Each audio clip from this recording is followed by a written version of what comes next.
أعوذ بالله من الشيطان الرجيم. بسم الله الرحمن الرحيم. ألف لام ميم.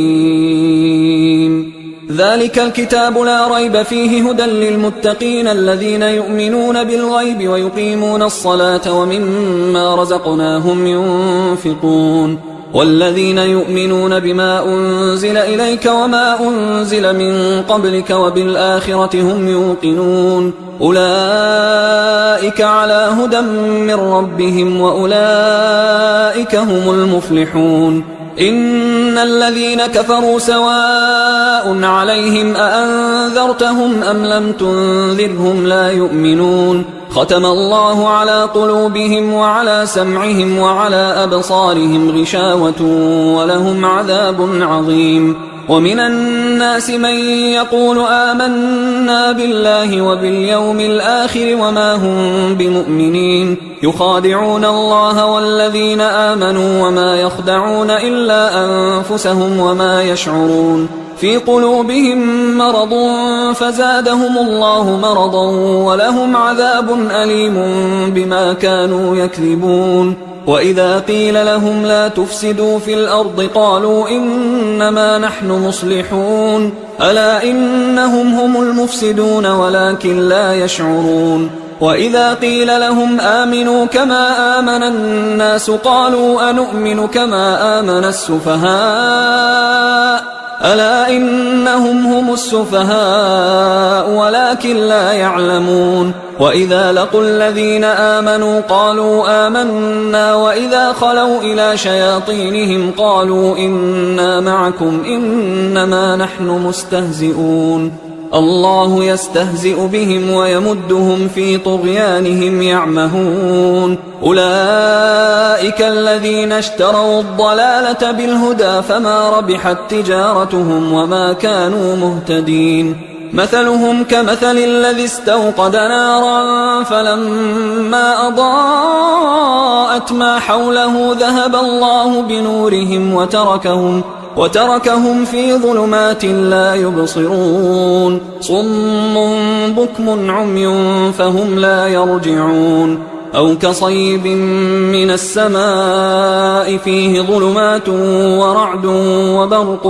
يجعلون أصابعهم في آذانهم من الصواعق حذر الموت والله محيط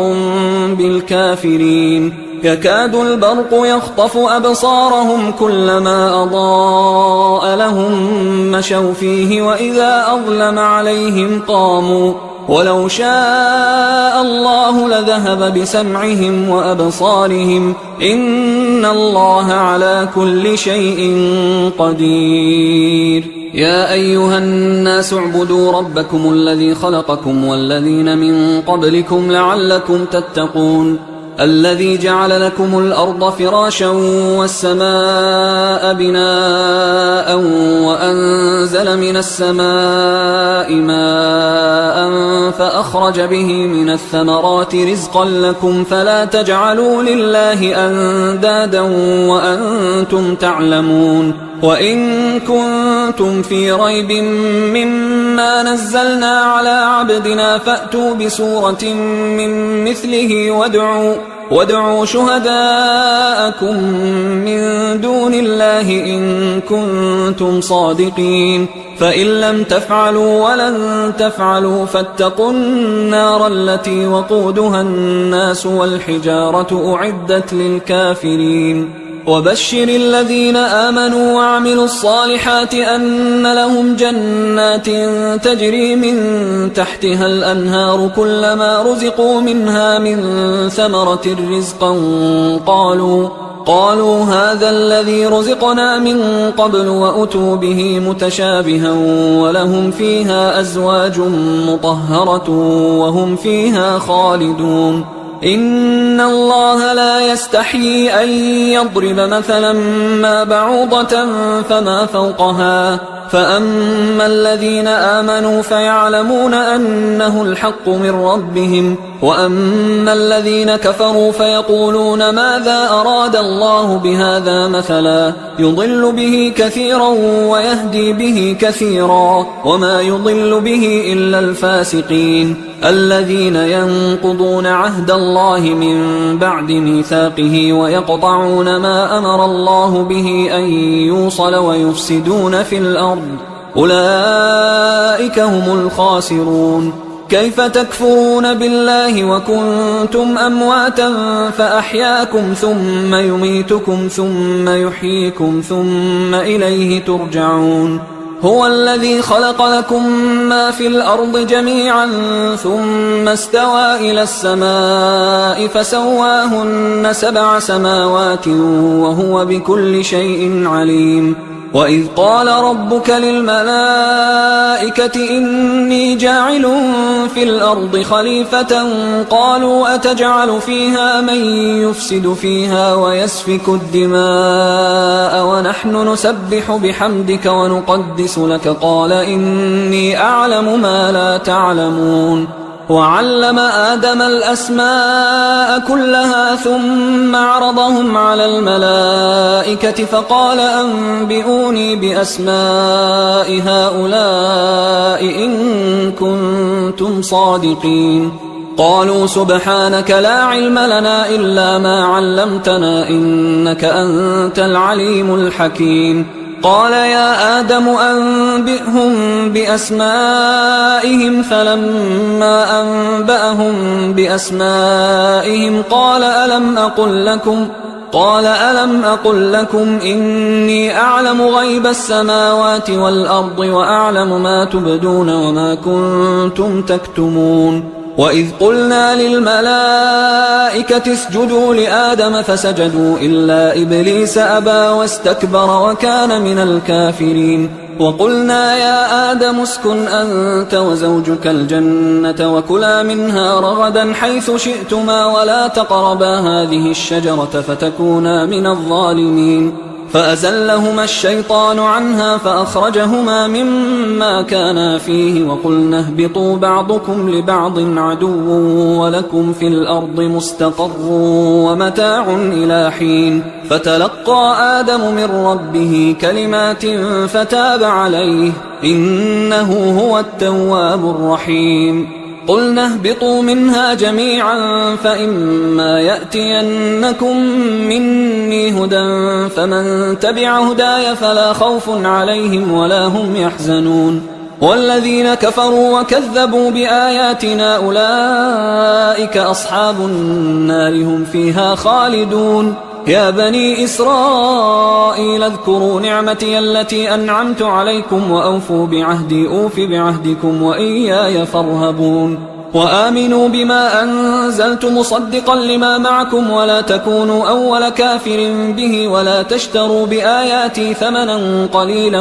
وإياي فاتقون. ولا تلبسوا الحق بالباطل وتكتموا الحق وأنتم تعلمون. وأقيموا الصلاة وآتوا الزكاة واركعوا مع الراكعين. أتأمرون الناس بالبر وتنسون أنفسكم وأنتم تتلون الكتاب أفلا تعقلون. واستعينوا بالصبر والصلاة وإنها لكبيرة إلا على الخاشعين الذين يظنون أنهم ملاقو ربهم وأنهم إليه راجعون. يا بني إسرائيل اذكروا نعمتي التي أنعمت عليكم وأني فضلتكم على العالمين. واتقوا يوما لا تجزي نفس عن نفس شيئا ولا يقبل منها شفاعة ولا يؤخذ منها عدل ولا هم ينصرون. وإذ نجيناكم من آل فرعون يسومونكم سوء العذاب يذبحون أبناءكم ويستحيون نساءكم وفي ذلكم بلاء من ربكم عظيم. وإذ فرقنا بكم البحر فأنجيناكم وأغرقنا آل فرعون وأنتم تنظرون. وإذ واعدنا موسى 40 ليلة ثم اتخذتم العجل من بعده وأنتم ظالمون. ثم عفونا عنكم من بعد ذلك لعلكم تشكرون وإذ آتينا موسى الكتاب والفرقان لعلكم تهتدون وإذ قال موسى لقومه يا قوم إنكم ظلمتم أنفسكم باتخاذكم العجل فتوبوا إلى بارئكم فاقتلوا أنفسكم ذلكم خير لكم عند بارئكم فتاب عليكم إنه هو التواب الرحيم وإذ قلتم يا موسى لن نؤمن لك حتى نرى الله جهرة فأخذتكم الصاعقة وأنتم تنظرون ثم بعثناكم من بعد موتكم لعلكم تشكرون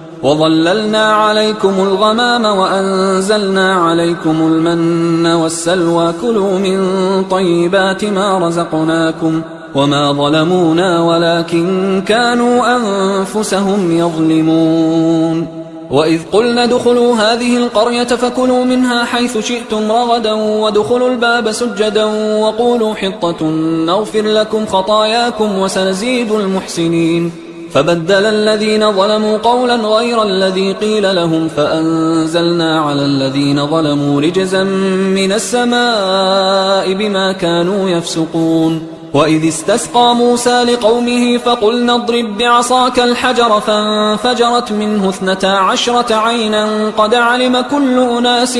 مشربهم كلوا واشربوا من رزق الله ولا تعثوا في الأرض مفسدين وإذ قلتم يا موسى لن نصبر على طعام واحد فادع لنا ربك يخرج لنا مما تنبت الأرض من بقلها وقثائها وفومها وعدسها وبصلها قال أتستبدلون الذي هو أدنى بالذي هو خير اهبطوا مصرا فإن لكم ما سألتم وضربت عليهم الذلة والمسكنة وباءوا بغضب من الله ذلك بأنهم كانوا يكفرون بآيات الله ويقتلون النبيين بغير الحق ذلك بما عصوا وكانوا يعتدون إن الذين آمنوا والذين هادوا والنصارى والصابئين من آمن بالله واليوم الآخر وعمل صالحا فلهم أجرهم عند ربهم ولا خوف عليهم ولا هم يحزنون وإذ أخذنا ميثاقكم ورفعنا فوقكم الطور خذوا ما آتيناكم بقوة واذكروا ما فيه لعلكم تتقون ثم توليتم من بعد ذلك فلولا فضل الله عليكم ورحمته لكنتم من الخاسرين ولقد علمتم الذين اعتدوا منكم في السبت فقلنا لهم كونوا قردة خاسئين فجعلناها نكالا لما بين يديها وما خلفها وموعظة للمتقين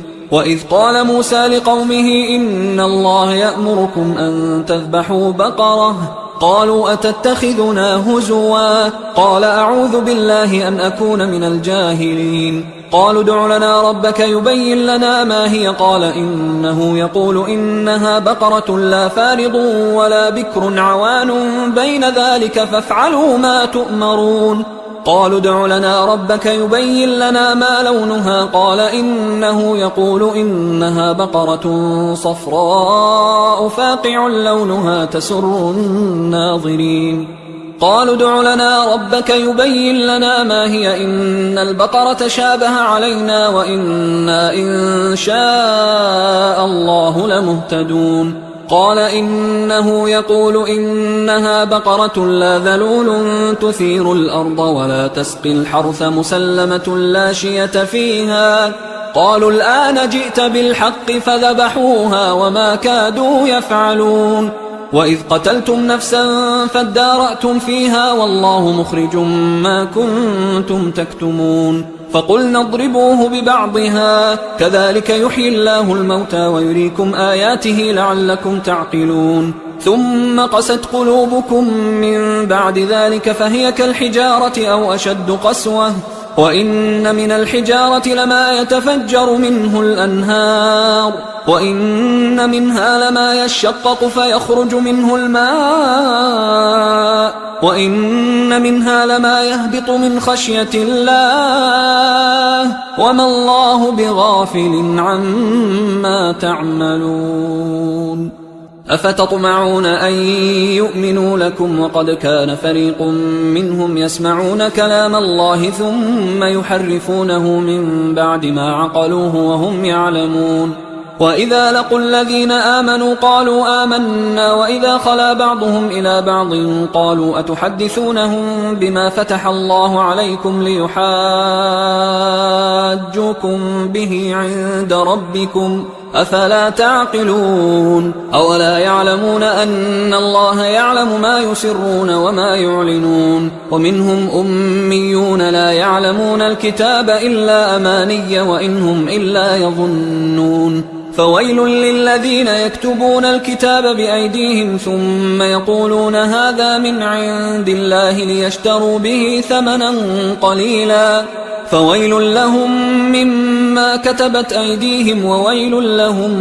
مما يكسبون وقالوا لن تمسنا النار إلا أياما معدودة قل أتخذتم عند الله عهدا فلن يخلف الله عهده أم تقولون على الله ما لا تعلمون بلى من كسب سيئة وأحاطت به خطيئته فأولئك أصحاب النار هم فيها خالدون والذين آمنوا وعملوا الصالحات أولئك أصحاب الجنة هم فيها خالدون وإذ أخذنا ميثاق بني إسرائيل لا تعبدون إلا الله وبالوالدين إحسانا وذي القربى واليتامى والمساكين وقولوا للناس حسنا وأقيموا الصلاة وآتوا الزكاة ثم توليتم إلا قليلا منكم وأنتم معرضون وإذ أخذنا ميثاقكم لا تسفكون دماءكم ولا تخرجون أنفسكم من دياركم ثم أقررتم وأنتم تشهدون ثم أنتم هؤلاء تقتلون أنفسكم وتخرجون فريقا منكم من ديارهم تظاهرون عليهم بالإثم والعدوان وإن يأتوكم أسارى تفادوهم وهو محرم عليكم إخراجهم أفتؤمنون ببعض الكتاب وتكفرون ببعض فما جزاء من يفعل ذلك منكم إلا خزي في الحياة الدنيا ويوم القيامة يردون إلى أشد العذاب وما الله بغافل عما تعملون أولئك الذين اشتروا الحياة الدنيا بالآخرة فلا يخفف عنهم العذاب ولا هم ينصرون ولقد آتينا موسى الكتاب وقفينا من بعده بالرسل وآتينا عيسى ابن مريم البينات وأيدناه بروح القدس أفكلما جاءكم رسول بما لا تهوى أنفسكم استكبرتم ففريقا كذبتم وفريقا تقتلون وقالوا قلوبنا غلف بل لعنهم الله بكفرهم فقليلا ما يؤمنون ولما جاءهم كتاب من عند الله مصدق لما معهم وكانوا من قبل يستفتحون على الذين كفروا فلما جاءهم ما عرفوا كفروا به فلعنة الله على الكافرين بئس ما اشتروا به أنفسهم أن يكفروا بما أنزل الله بغيا أن ينزل الله من فضله على من يشاء من عباده فباءوا بغضب على غضب وللكافرين عذاب مهين وإذا قيل لهم آمنوا بما أنزل الله قالوا نؤمن بما أنزل علينا ويكفرون بما وراءه وهو الحق مصدقا لما معهم قل فلم تقتلون أنبياء الله من قبل إن كنتم مؤمنين ولقد جاءكم موسى بالبينات ثم اتخذتم العجل من بعده وأنتم ظالمون وإذ أخذنا ميثاقكم ورفعنا فوقكم الطور خذوا ما آتيناكم بقوة واسمعوا قالوا سمعنا وعصينا وأشربوا في قلوبهم العجل بكفرهم قل بئس ما يأمركم به إيمانكم إن كنتم مؤمنين قل إن كانت لكم الدار الآخرة عند الله خالصة من دون الناس فتمنوا الموت إن كنتم صادقين ولن يتمنوه أبدا بما قدمت أيديهم والله عليم بالظالمين ولتجدنهم أحرص الناس على حياة ومن الذين أشركوا يود أحدهم لو يعمر 1000 سنة وما هو بمزحزحه من العذاب أن يعمر والله بصير بما يعملون قل من كان عدوا لجبريل فإنه نزله على قلبك بإذن الله مصدقا لما بين يديه وهدى وبشرى للمؤمنين من كان عدوا لله وملائكته ورسله وجبريل وميكال فإن الله عدو للكافرين ولقد أنزلنا إليك آيات بينات وما يكفر بها إلا الفاسقون أوكلما عاهدوا عهدا نبذه فريق منهم بل أكثرهم لا يؤمنون ولما جاءهم رسول من عند الله مصدق لما معهم نبذ فريق من الذين أوتوا الكتاب كتاب الله وراء ظهورهم كأنهم لا يعلمون واتبعوا ما تتلو الشياطين على ملك سليمان وما كفر سليمان ولكن الشياطين كفروا يعلمون الناس السحر وما أنزل على الملكين ببابل هاروت وماروت وما يعلمان من أحد حتى يقولا إنما نحن فتنة فلا تكفر فيتعلمون منهما ما يفرقون به بين المرء وزوجه وما هم بضارين به من أحد إلا بإذن الله ويتعلمون ما يضرهم ولا ينفعهم ولقد علموا لمن اشتراه ما له في الآخرة من خلاق ولبئس ما شروا به أنفسهم لو كانوا يعلمون ولو أنهم آمنوا واتقوا لمثوبة من عند الله خير لو كانوا يعلمون يا أيها الذين آمنوا لا تقولوا راعنا وقولوا انظرنا واسمعوا وللكافرين عذاب أليم ما يود الذين كفروا من أهل الكتاب ولا المشركين أن ينزل عليكم من خير من ربكم والله يختص برحمته من يشاء والله ذو الفضل العظيم ما ننسخ من آية أو ننسها نأت بخير منها أو مثلها ألم تعلم أن الله على كل شيء قدير ألم تعلم أن الله له ملك السماوات والأرض وما لكم من دون الله من ولي ولا نصير أم تريدون أن تسألوا رسولكم كما سئل موسى من قبل ومن يتبدل الكفر بالإيمان فقد ضل سواء السبيل ود كثير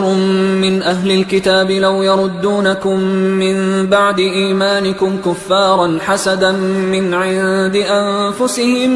من بعد ما تبين لهم الحق فاعفوا واصفحوا حتى يأتي الله بأمره إن الله على كل شيء قدير وأقيموا الصلاة وآتوا الزكاة وما تقدموا لأنفسكم من خير تجدوه عند الله إن الله بما تعملون بصير. وقالوا لن يدخل الجنة إلا من كان هودا أو نصارى تلك أمانيهم قل هاتوا برهانكم إن كنتم صادقين بلى من أسلم وجهه لله وهو محسن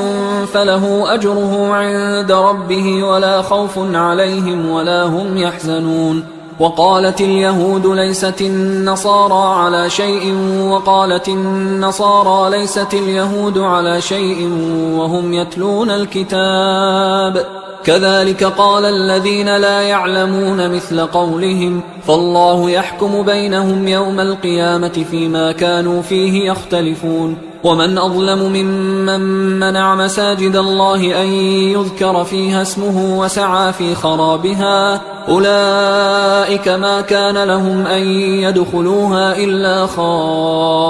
خائفين لهم في الدنيا خزي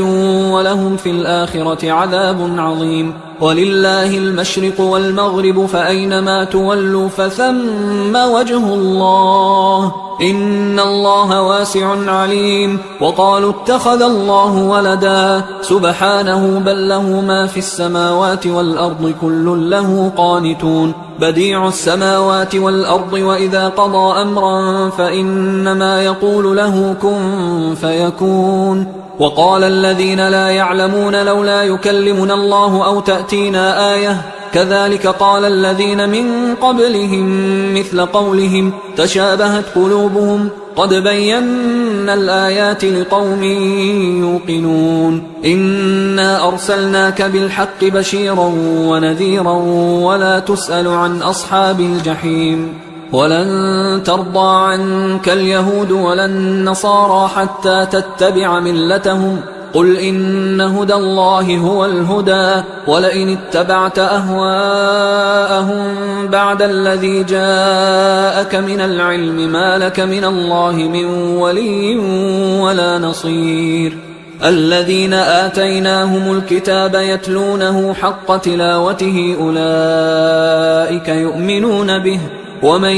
يكفر به فأولئك هم الخاسرون. يا بني إسرائيل اذكروا نعمتي التي أنعمت عليكم وأني فضلتكم على العالمين واتقوا يوما لا تجزي نفس عن نفس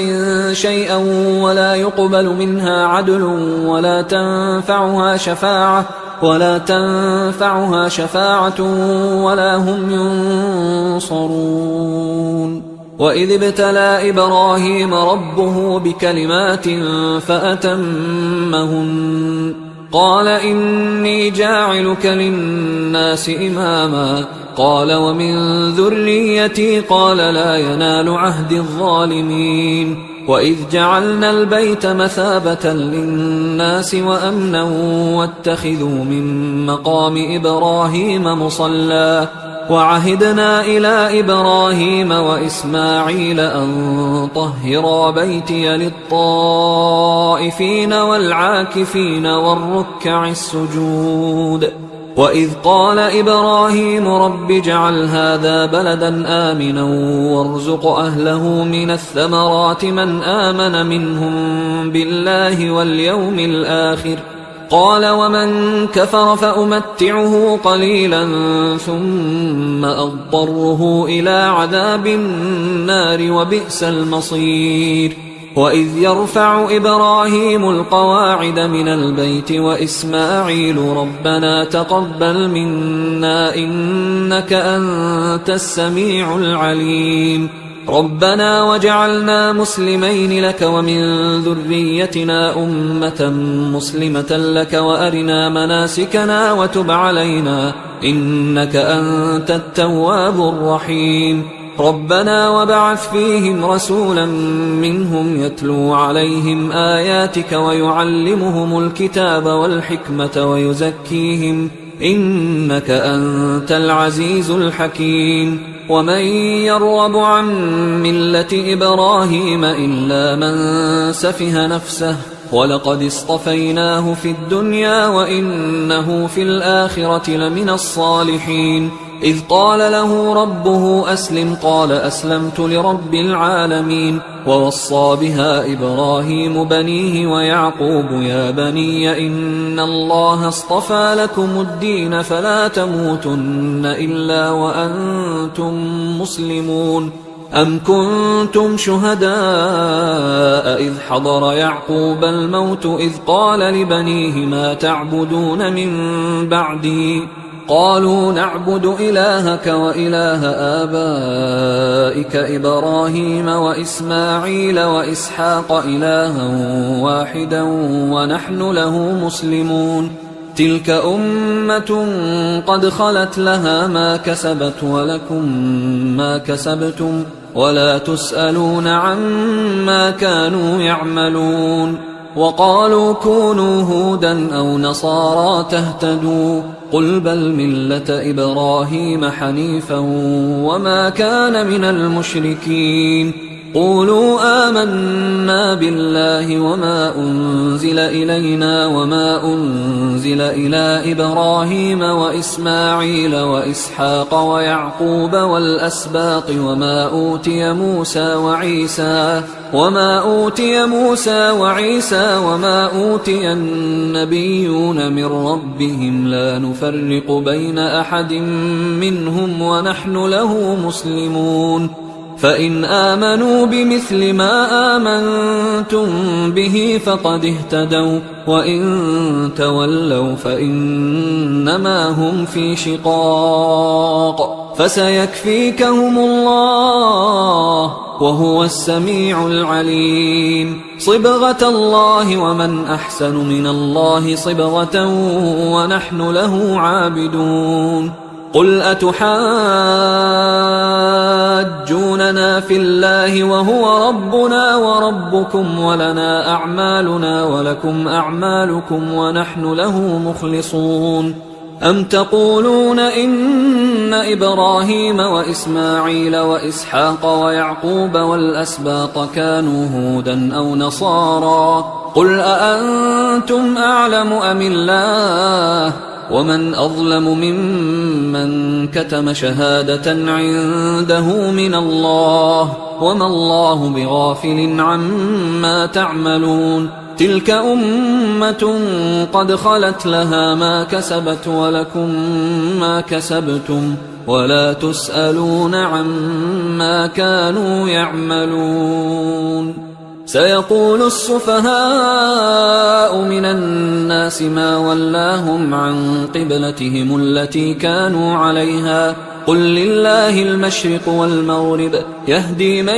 يشاء إلى صراط مستقيم. وكذلك جعلناكم أمة وسطا لتكونوا شهداء على الناس ويكون الرسول عليكم شهيدا. وما جعلنا القبلة التي كنت عليها إلا لنعلم من يتبع الرسول ممن ينقلب على عقبيه وإن كانت لكبيرة إلا على الذين هدى الله وما كان الله ليضيع إيمانكم إن الله بالناس لرؤوف رحيم. قد نرى تقلب وجهك في السماء فلنولينك قبلة ترضاها فول وجهك شطر المسجد الحرام وحيث ما كنتم فولوا وجوهكم شطره وإن الذين أوتوا الكتاب ليعلمون أنه الحق من ربهم وما الله بغافل عما يعملون. ولئن أتيت الذين أوتوا الكتاب بكل آية ما تبعوا قبلتك وما أنت بتابع قبلتهم وما بعضهم بتابع قبلة بعض ولئن اتبعت أهواءهم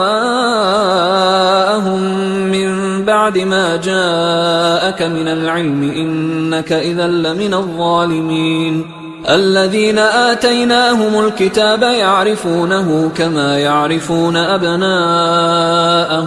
وإن فريقا منهم ليكتمون الحق وهم يعلمون الحق من ربك فلا تكونن من الممترين ولكل وجهة هو موليها فاستبقوا الخيرات أينما تكونوا يأت بكم الله جميعا إن الله على كل شيء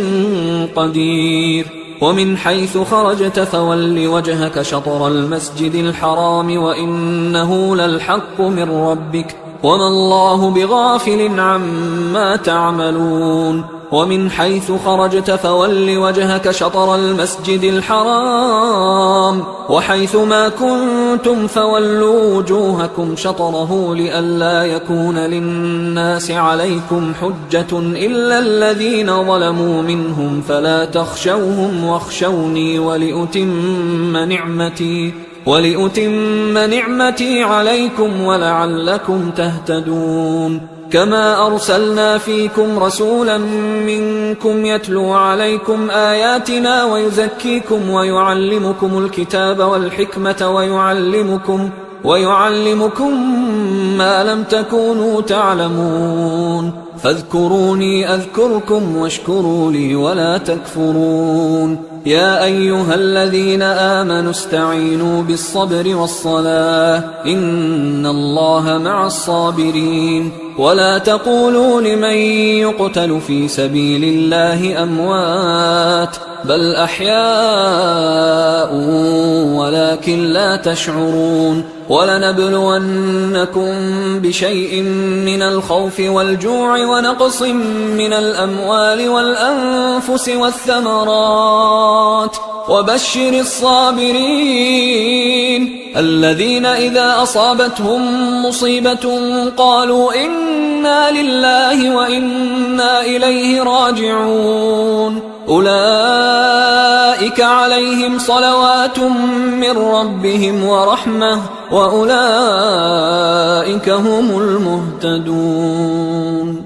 إن الصفا والمروة من شعائر الله فمن حج البيت أو اعتمر فلا جناح عليه أن يطوف بهما ومن تطوع خيرا فإن الله شاكر عليم إن الذين يكتمون ما أنزلنا من البينات والهدى من بعد ما بيناه للناس في الكتاب أولئك يلعنهم الله ويلعنهم اللاعنون إلا الذين تابوا وأصلحوا وبينوا فأولئك أتوب عليهم وأنا التواب الرحيم إن الذين كفروا وماتوا وهم كفار أولئك عليهم لعنة الله والملائكة والناس أجمعين خالدين فيها لا يخفف عنهم العذاب ولا هم ينظرون وإلهكم إله واحد لا إله إلا هو الرحمن الرحيم إن في خلق السماوات والأرض واختلاف الليل والنهار والفلك التي تجري في البحر بما ينفع الناس وما أنزل الله من السماء من ماء فأحيا به الأرض بعد موتها وبث فيها من كل دابة وتصريف الرياح والسحاب المسخر بين السماء والأرض لآيات لقوم يعقلون ومن الناس من يتخذ من دون الله أندادا يحبونهم كحب الله والذين آمنوا أشد حبا لله ولو يرى الذين ظلموا إذ يرون العذاب أن القوة لله جميعا وأن الله شديد العذاب إذ تبرأ الذين اتبعوا من الذين اتبعوا ورأوا العذاب وتقطعت بهم الأسباب وقال الذين اتبعوا لو أن لنا كرة فنتبرأ منهم كما تبرأوا منا كذلك يريهم الله أعمالهم حسرات عليهم وما هم بخارجين من النار يا أيها الناس كلوا مما في الأرض حلالا طيبا ولا تتبعوا خطوات الشيطان إنه لكم عدو مبين إنما يأمركم بالسوء والفحشاء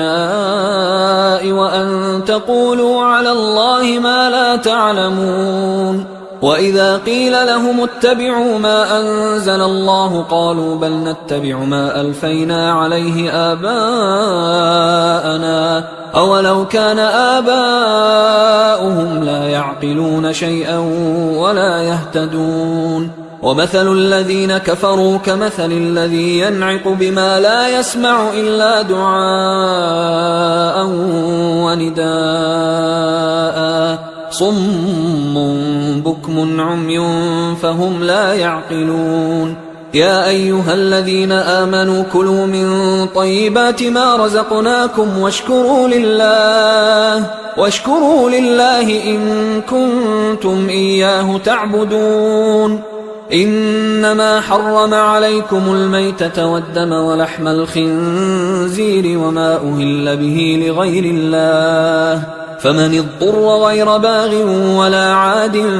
فلا إثم عليه إن الله غفور رحيم إن الذين يكتمون ما أنزل الله من الكتاب ويشترون به ثمنا قليلا أولئك ما يأكلون في بطونهم إلا النار ولا يكلمهم الله يوم القيامة ولا يزكيهم ولهم عذاب أليم أولئك الذين اشتروا الضلالة بالهدى والعذاب بالمغفرة فما أصبرهم على النار ذلك بأن الله نزل الكتاب بالحق وإن الذين اختلفوا في الكتاب لفي شقاق بعيد ليس البر أن تولوا وجوهكم قبل المشرق والمغرب ولكن البر من آمن بالله واليوم الآخر والملائكة والكتاب والنبيين وآتى المال على حبه ذوي القربى واليتامى والمساكين وابن السبيل والسائلين وفي الرقاب وأقام الصلاة وآتى الزكاة والموفون بعهدهم إذا عاهدوا والصابرين في البأساء والضراء وحين البأس أولئك الذين صدقوا وأولئك هم المتقون يا أيها الذين آمنوا كتب عليكم القصاص في القتلى الحر بالحر والعبد بالعبد والأنثى بالأنثى فمن عفي له من أخيه شيء فاتباع بالمعروف وأداء إليه بإحسان ذلك تخفيف من ربكم ورحمة فمن اعتدى بعد ذلك فله عذاب أليم ولكم في القصاص حياة يا أولي الألباب لعلكم تتقون كتب عليكم إذا حضر أحدكم الموت إن ترك خيرا الوصية للوالدين والأقربين بالمعروف حقا على المتقين فمن بدله بعدما سمعه فإنما إثمه على الذين يبدلونه إن الله سميع عليم فمن خاف من موص جنفا أو إثما فأصلح بينهم فلا إثم عليه إن الله غفور رحيم. يا أيها الذين آمنوا كتب عليكم الصيام كما كتب على الذين من قبلكم لعلكم تتقون أياما معدودات، فمن كان منكم مريضا أو على سفر فعدة من أيام أخر، وعلى الذين يطيقونه فدية طعام مسكين، فمن تطوع خيرا فهو خير له، وأن تصوموا خير لكم إن كنتم تعلمون. شهر رمضان الذي أنزل فيه القرآن هدى للناس وبينات من الهدى والفرقان، فمن شهد منكم الشهر فليصمه، ومن كان مريضا أو على سفر فعدة من أيام أخر، يريد الله بكم اليسر ولا يريد بكم العسر ولتكملوا العدة ولتكبروا الله على ما هداكم ولعلكم تشكرون. وإذا سألك عبادي عني فإني قريب أجيب دعوة الداعي إذا دعان، فليستجيبوا لي وليؤمنوا بي لعلهم يرشدون. أحل لكم ليلة الصيام الرفث إلى نسائكم هن لباس لكم وأنتم لباس لهن، علم الله أنكم كنتم تختانون أنفسكم فتاب عليكم وعفى عنكم، فالآن باشروهن وابتغوا ما كتب الله لكم، وكلوا واشربوا حتى يتبين لكم الخيط الأبيض من الخيط الأسود من الفجر، ثم أتموا الصيام إلى الليل، ولا تباشروهن وأنتم عاكفون في المساجد، تلك حدود الله فلا تقربوها، كذلك يبين الله آياته للناس لعلهم يتقون. ولا تأكلوا أموالكم بينكم بالباطل وتدلوا بها إلى الحكام لتأكلوا فريقا من أموال الناس بالإثم وأنتم تعلمون. يسألونك عن الأهلة قل هي مواقيت للناس والحج، وليس البر بأن تأتوا البيوت من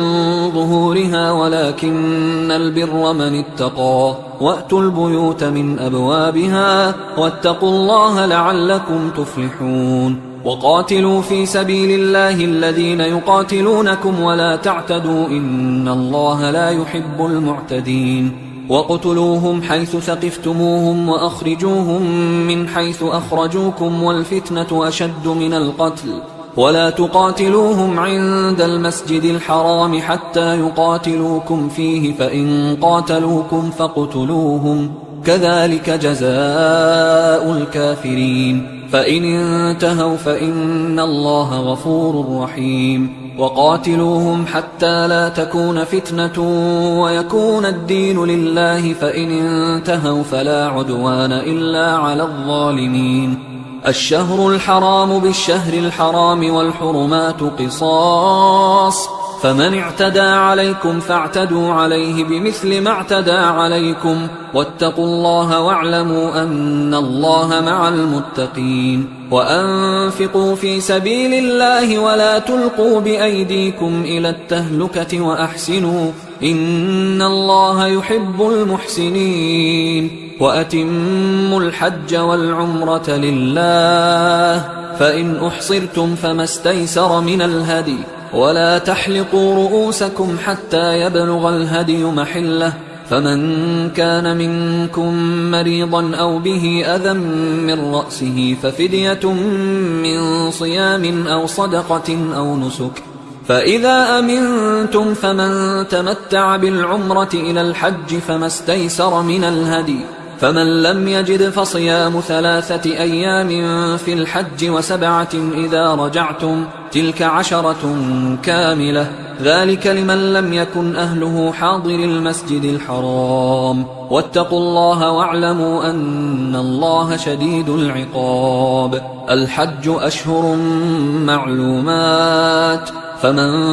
فرض فيهن الحج فلا رفث ولا فسوق ولا جدال في الحج وما تفعلوا من خير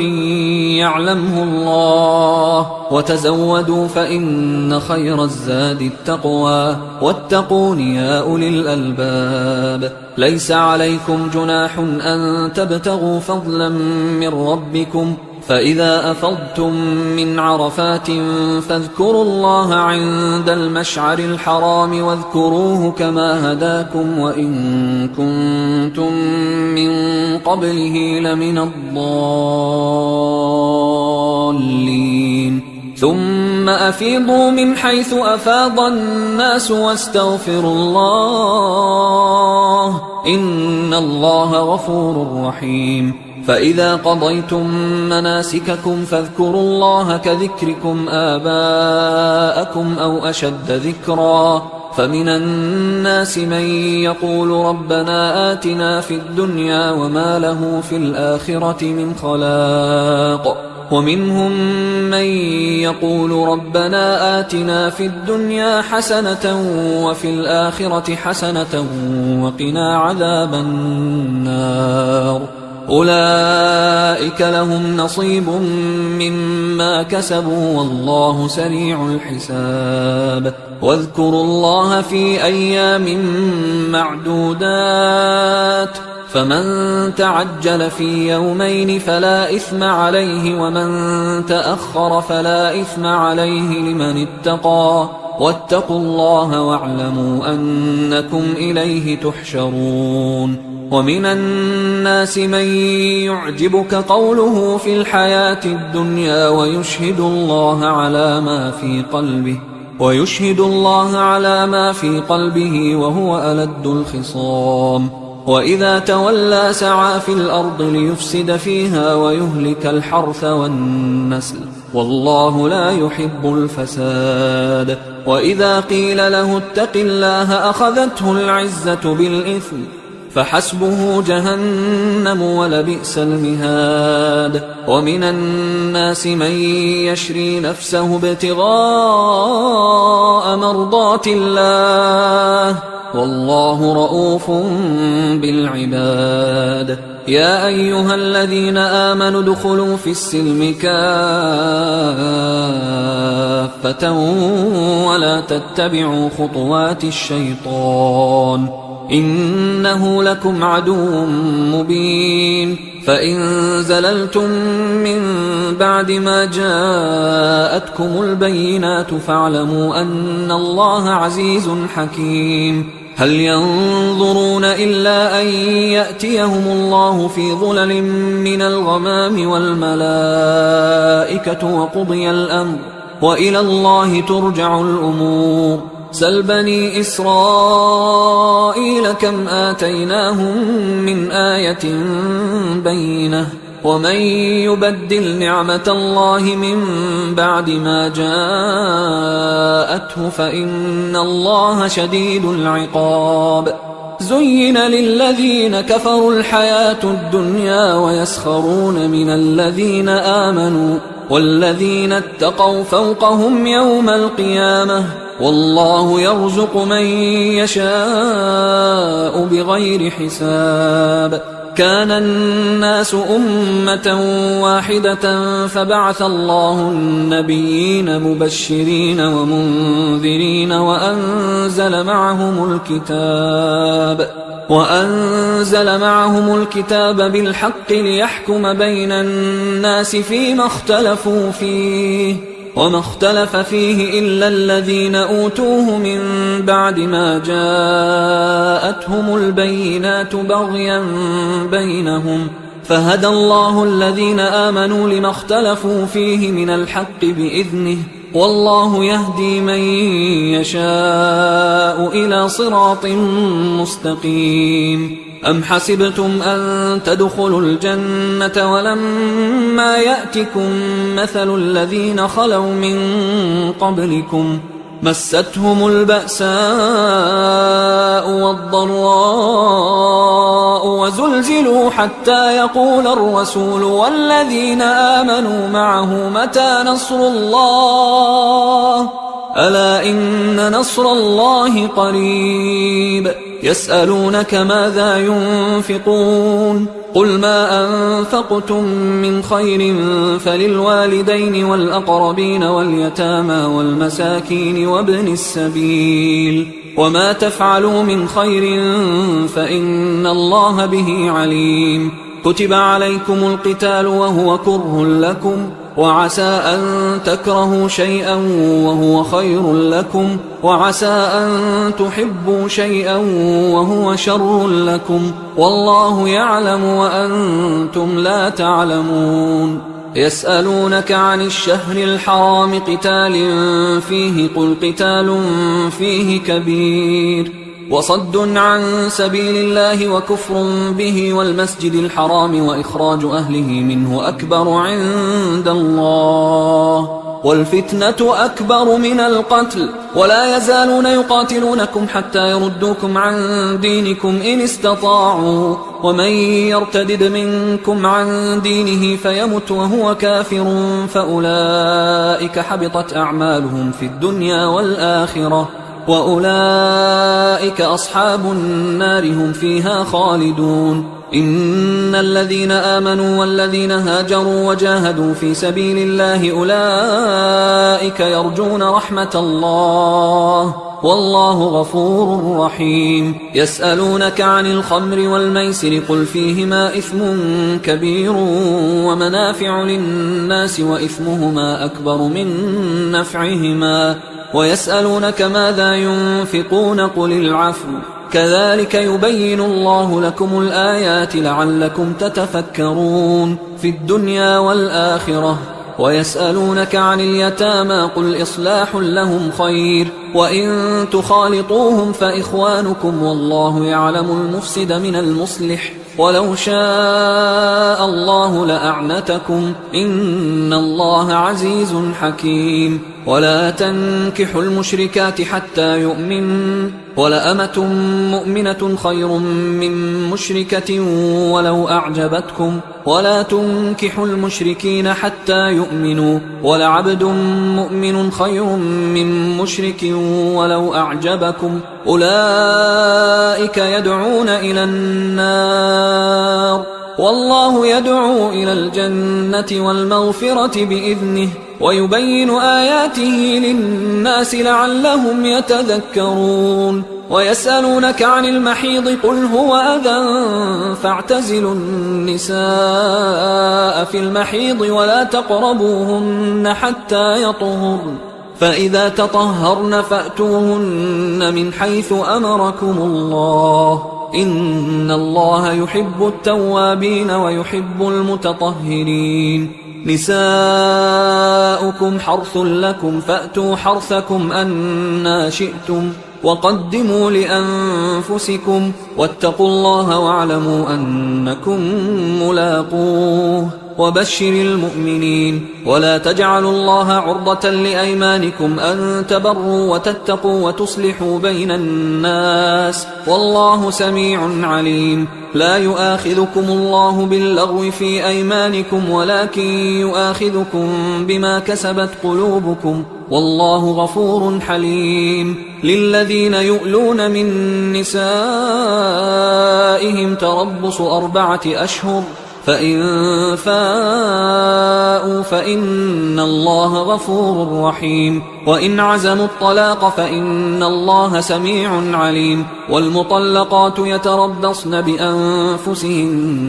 3 قروء ولا يحل لهن أن يكتمن ما خلق الله في أرحامهن إن كن يؤمن بالله واليوم الآخر وبعولتهن أحق بردهن في ذلك إن أرادوا إصلاحا ولهن مثل الذي عليهن بالمعروف وللرجال عليهن درجة والله عزيز حكيم الطلاق 2 فإمساك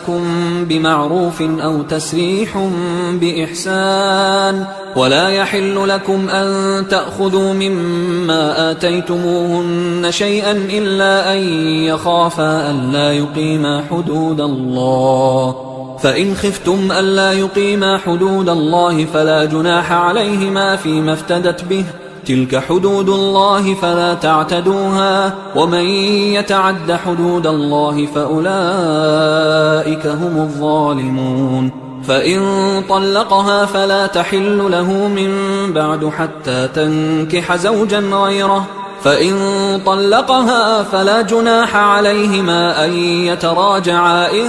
ظنا أن يقيما حدود الله، وتلك حدود الله يبينها لقوم يعلمون. وإذا طلقتم النساء فبلغن أجلهن فأمسكوهن بمعروف أو سرحوهن بمعروف، ولا تمسكوهن ضرارا لتعتدوا، ومن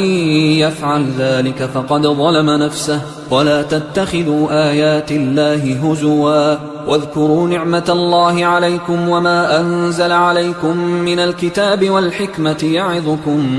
به، واتقوا الله واعلموا أن الله بكل شيء عليم. وإذا طلقتم النساء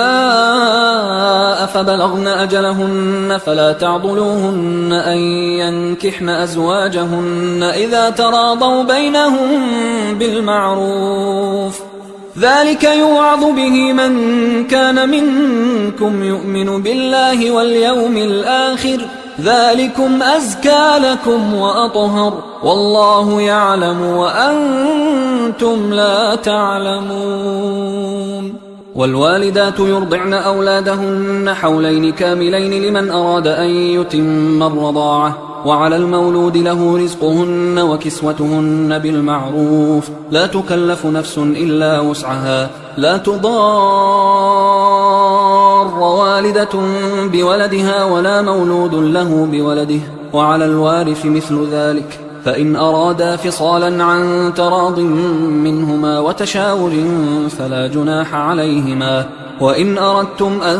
تسترضعوا أولادكم فلا جناح عليكم إذا سلمتم ما آتيتم بالمعروف، واتقوا الله واعلموا أن الله بما تعملون بصير. والذين يتوفون منكم ويذرون أزواجا يتربصن بأنفسهن 4 أشهر وعشرا، فإذا بلغن أجلهن فلا جناح عليكم فيما فعلن في أنفسهن بالمعروف، والله بما تعملون خبير. ولا جناح عليكم فيما عرضتم به من خطبة النساء أو أكننتم في أنفسكم، علم الله أنكم ستذكرونهن ولكن لا تواعدوهن سرا إلا أن تقولوا قولا معروفا، ولا تعزموا عقدة النكاح حتى يبلغ الكتاب أجله، واعلموا أن الله يعلم ما في أنفسكم فاحذروه، واعلموا أن الله غفور حليم. لا جناح عليكم إن طلقتم النساء ما لم تمسوهن أو تفرضوا لهن فريضة، ومتعوهن على الموسع قدره وعلى المقتر قدره متاعا بالمعروف حقا على المحسنين. وإن طلقتموهن من قبل أن تمسوهن وقد فرضتم لهن فريضة فنصف ما فرضتم إلا أن يعفون أو يعفو الذي بيده عقدة النكاح، وأن تعفوا أقرب للتقوى، ولا تنسوا الفضل بينكم، إن الله بما تعملون بصير. حافظوا على الصلوات والصلاة الوسطى وقوموا لله قانتين، فإن خفتم فرجالا أو ركبانا، فإذا أمنتم فاذكروا الله كما علمكم ما لم تكونوا تعلمون. والذين يتوفون منكم ويذرون أزواجا وصية لأزواجهم متاعا إلى الحول غير إخراج، فإن خرجن فلا جناح عليكم فيما فعلن في أنفسهن من معروف، والله عزيز حكيم. وللمطلقات متاع بالمعروف حقا على المتقين، كذلك يبين الله لكم آياته لعلكم تعقلون. ألم تر إلى الذين خرجوا من ديارهم وهم ألوف حذر الموت فقال لهم الله موتوا ثم أحياهم، إن الله لذو فضل على الناس ولكن أكثر الناس لا يشكرون وقاتلوا في سبيل الله واعلموا أن الله سميع عليم من ذا الذي يقرض الله قرضا حسنا فيضاعفه له أضعافا كثيرة والله يقبض ويبسط وإليه ترجعون ألم تر إلى الملأ من بني إسرائيل من بعد موسى إذ قالوا لنبي له مبعث لنا ملكا نقاتل في سبيل الله قال هل عسيتم إن كتب عليكم القتال ألا تقاتلوا قالوا وما لنا ألا نقاتل في سبيل الله وقد أخرجنا من ديارنا وأبنائنا فلما كتب عليهم القتال تولوا إلا قليلا منهم والله عليم بالظالمين وقال لهم نبيهم إن الله قد بعث لكم طالوت ملكا قالوا أنى يكون له الملك علينا ونحن أحق بالملك منه ولم يؤت سعة من المال قال إن الله اصطفاه عليكم وزاده بسطة في العلم والجسم والله يؤتي ملكه من يشاء والله واسع عليم وقال لهم نبيهم إن آية ملكه أن يأتيكم التابوت فيه سكينة من ربكم وبقية مما ترك آل موسى وآل هارون تحمله الملائكة إن في ذلك لآية لكم إن كنتم مؤمنين فلما فصل طالوت بالجنود قال إن الله مبتليكم بنهر فمن شرب منه فليس مني ومن لم يطعمه فإنه مني إلا من اغترف غرفة بيده فشربوا منه إلا قليلا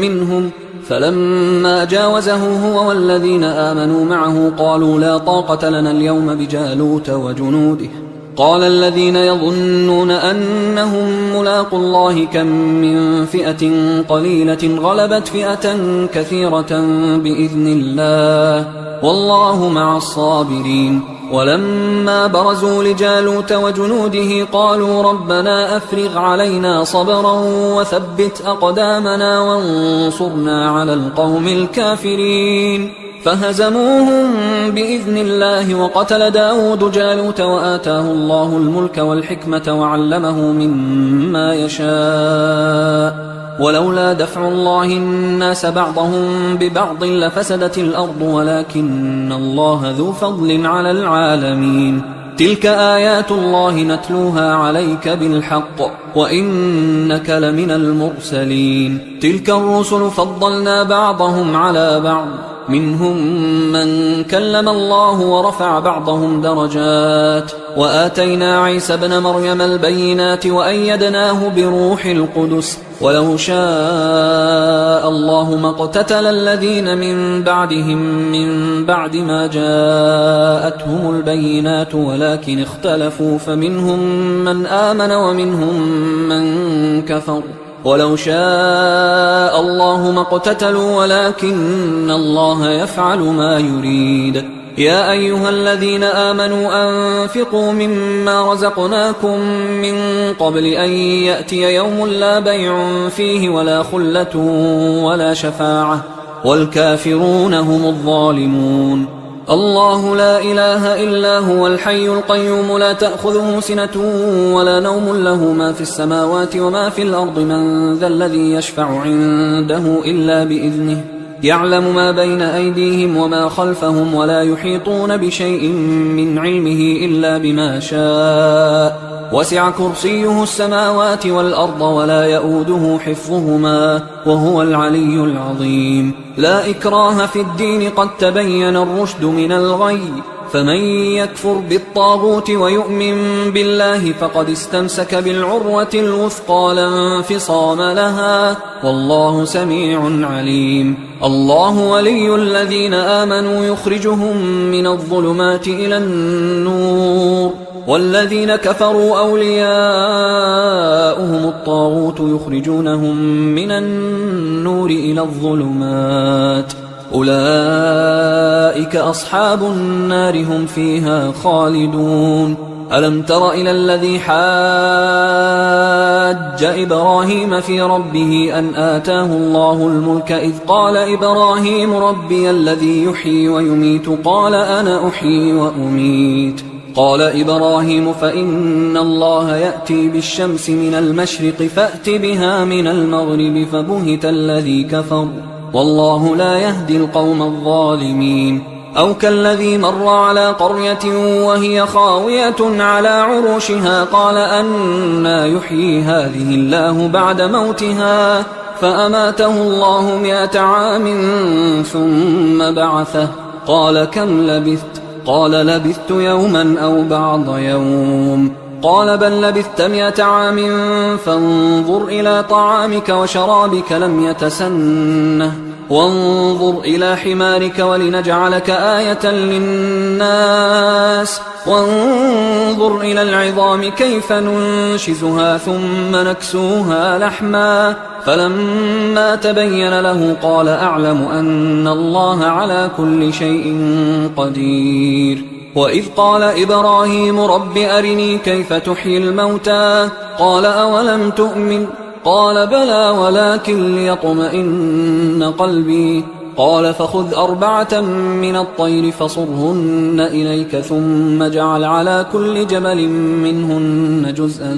ثم ادعهن يأتينك سعيا واعلم أن الله عزيز حكيم. مثل الذين ينفقون أموالهم في سبيل الله كمثل حبة أنبتت 7 سنابل في كل سنبلة 100 حبة والله يضاعف لمن يشاء والله واسع عليم. الذين ينفقون أموالهم في سبيل الله ثم لا يتبعون ما أنفقوا منا ولا أذى لهم أجرهم عند ربهم ولا خوف عليهم ولا هم يحزنون. قول معروف ومغفرة خير من صدقة يتبعها أذى والله غني حليم. يا أيها الذين آمنوا لا تبطلوا صدقاتكم بالمن والأذى كالذي ينفق ماله رئاء الناس ولا يؤمن بالله واليوم الآخر فمثله كمثل صفوان عليه تراب فأصابه وابل فتركه صلدا لا يقدرون على شيء مما كسبوا والله لا يهدي القوم الكافرين. ومثل الذين ينفقون أموالهم ابتغاء مرضات الله وتثبيتا من أنفسهم كمثل جنة بربوة أصابها وابل فآتت أكلها ضعفين فإن لم يصبها وابل فطل والله بما تعملون بصير. أيود أحدكم أن تكون له جنة من نخيل وأعناب تجري من تحتها الأنهار له فيها من كل الثمرات وأصابه الكبر وله ذرية ضعفاء فأصابها إعصار فيه نار فاحترقت كذلك يبين الله لكم الآيات لعلكم تتفكرون. يا أيها الذين آمنوا أنفقوا من طيبات ما كسبتم ومما أخرجنا لكم من الأرض ولا تيمموا الخبيث منه تنفقون ولستم بآخذيه إلا أن تغمضوا فيه واعلموا أن الله غني حميد. الشيطان يعدكم الفقر ويأمركم بالفحشاء والله يعدكم مغفرة منه وفضلا والله واسع عليم. يؤتي الحكمة من يشاء ومن يؤت الحكمة فقد أوتي خيرا كثيرا وما يذكر إلا أولو الألباب. وما أنفقتم من نفقة أو نذرتم من نذر فإن الله يعلمه وما للظالمين من أنصار إن تبدوا الصدقات فنعما هي وإن تخفوها وتؤتوها الفقراء فهو خير لكم ويكفر عنكم من سيئاتكم والله بما تعملون خبير ليس عليك هداهم ولكن الله يهدي من يشاء وما تنفقوا من خير فلأنفسكم وما تنفقون إلا ابتغاء وجه الله وما تنفقوا من خير يوفى إليكم وأنتم لا تظلمون للفقراء الذين أحصروا في سبيل الله لا يستطيعون ضربا في الأرض يحسبهم الجاهل أغنياء من التعفف تعرفهم بسيماهم لا يسألون الناس إلحافا وما تنفقوا من خير فإن الله به عليم الذين ينفقون أموالهم بالليل والنهار سرا وعلانية فلهم أجرهم عند ربهم ولا خوف عليهم ولا هم يحزنون الذين يأكلون الربا لا يقومون إلا كما يقوم الذي يتخبطه الشيطان من المس ذلك بأنهم قالوا إنما البيع مثل الربا وأحل الله البيع وحرم الربا فمن جاءه موعظة من ربه فانتهى فله ما سلف وأمره إلى الله ومن عاد فأولئك أصحاب النار هم فيها خالدون يمحق الله الربا ويربي الصدقات والله لا يحب كل كفار أثيم إن الذين آمنوا وعملوا الصالحات وأقاموا الصلاة وآتوا الزكاة لهم أجرهم عند ربهم ولا خوف عليهم ولا هم يحزنون يا أيها الذين آمنوا اتقوا الله وذروا ما بقي من الربا إن كنتم مؤمنين فإن لم تفعلوا فأذنوا بحرب من الله ورسوله وإن تبتم فلكم رؤوس أموالكم لا تظلمون ولا تظلمون وإن كان ذو عسرة فنظرة إلى ميسرة وأن تصدقوا خير لكم إن كنتم تعلمون واتقوا يوما ترجعون فيه إلى الله ثم توفى كل نفس ما كسبت وهم لا يظلمون يا أيها الذين آمنوا إذا تداينتم بدين إلى أجل مسمى فاكتبوه وليكتب بينكم كاتب بالعدل ولا يأب كاتب أن يكتب كما علمه الله فليكتب وليملل الذي عليه الحق وليتق الله ربه ولا يبخس منه شيئا فإن كان الذي عليه الحق سفيها أو ضعيفا أو لا يستطيع أن يمله فليملل وليه بالعدل واستشهدوا شهيدين من رجالكم فإن لم يكونا رجلين فرجل وامرأتان ممن ترضون من الشهداء أن تضل إحداهما فتذكر إحداهما الأخرى ولا يأبى الشهداء إذا ما دعوا ولا تسأموا أن تكتبوه صغيرا أو كبيرا إلى أجله ذلكم أقسط عند الله وأقوم للشهادة وأدنى أن لا ترتابوا إلا أن تكون تجارة حاضرة تديرونها بينكم فليس عليكم جناح ألا تكتبوها وأشهدوا إذا تبايعتم ولا يضار كاتب ولا شهيد وإن تفعلوا فإنه فسوق بكم واتقوا الله ويعلمكم الله والله بكل شيء عليم وإن كنتم على سفر ولم تجدوا كاتبا فرهان مقبوضة، فإن أمن بعضكم بعضا فليؤدي الذي اؤتمن أمانته وليتق الله ربه ولا تكتموا الشهادة، ومن يكتمها فإنه آثم قلبه والله بما تعملون عليم. لله ما في السماوات وما في الأرض، وإن تبدوا ما في أنفسكم أو تخفوه يحاسبكم به الله فيغفر لمن يشاء ويعذب من يشاء والله على كل شيء قدير. آمن الرسول بما أنزل إليه من ربه والمؤمنون كل آمن بالله وملائكته وكتبه ورسله لا نفرق بين أحد من رسله وقالوا سمعنا وأطعنا غفرانك ربنا وإليك المصير. لا يكلف الله نفسا إلا وسعها، لها ما كسبت وعليها ما اكتسبت. ربنا لا تؤاخذنا إن نسينا أو أخطأنا، ربنا ولا تحمل علينا إصرا كما حملته على الذين من